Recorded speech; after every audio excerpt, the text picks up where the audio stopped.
Everybody know Big U and Nipsey had an argument, homie. Everybody know Big U was shaking Nipsey Hussle down, making him pay protection fee, sorta.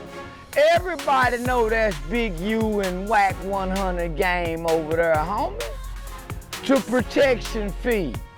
Nipsey Hussle got smart and say, nigga, I don't wanna pay you $20,000 a month no more, nigga. And Nipsey Hussle come up dead. He lost his protection. And the hood killed him.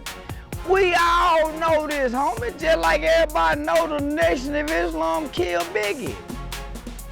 Just like everybody know who killed Tupac. So come on, man, everybody know the road in 60. Man, everybody know they killed that nigga, homie. The streets are whispering. The industry is watching. And the feds, they ain't whispering at all. They're kicking in doors and taking notes like straight-A students in the crime seminar. And at the center of it all, Eugene Big U Henley, once the self-proclaimed gatekeeper of Los Angeles, now just another defendant in Uncle Sam's courtroom carnival. For decades, rappers, athletes, and Hollywood big shots had to play a sick game of Monopoly whenever they touched down in LA. Except instead of collecting $200 when they pass go, they had to slide a donation into Big U's pockets or risk their chain becoming a community-owned asset. You didn't check in? You might check out. World Star checking in. Gotta check in. I think checking in is the smartest thing in the world, especially if you know somebody. But now, that whole check-in extortion game is looking shakier than a crackhead in a cold front. Big U's RICO case isn't just about him. It's about the whole damn operation. And if the feds have their way, LA's most infamous street tax might finally be off the books. You see, RICO cases aren't built overnight. They cook slow, like Grandma's Sunday dinner.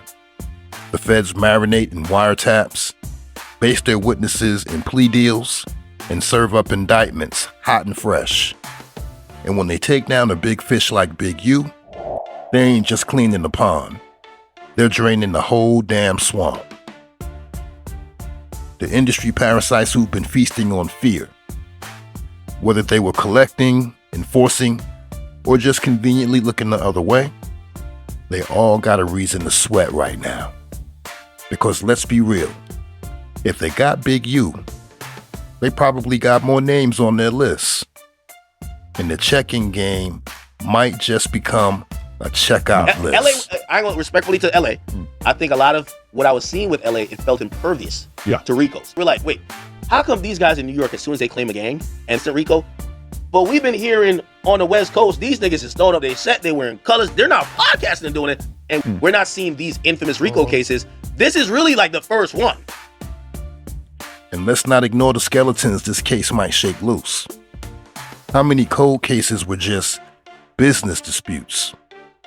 How many industry names had to pay their way out of trouble? The feds don't just want money. Nah, they want bodies. And if you think this ends with Big U, you must have bumped your head harder than a rapper flashing money on IG Live.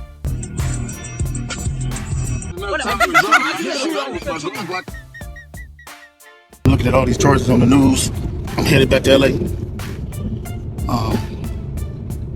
And then I'm looking at the people they arrested. How you gonna go arrest people that I don't even talk to? That's a built-in liar right there. You know what I mean? So, is that how they gonna work the case? Everybody know I don't fuck with Ken.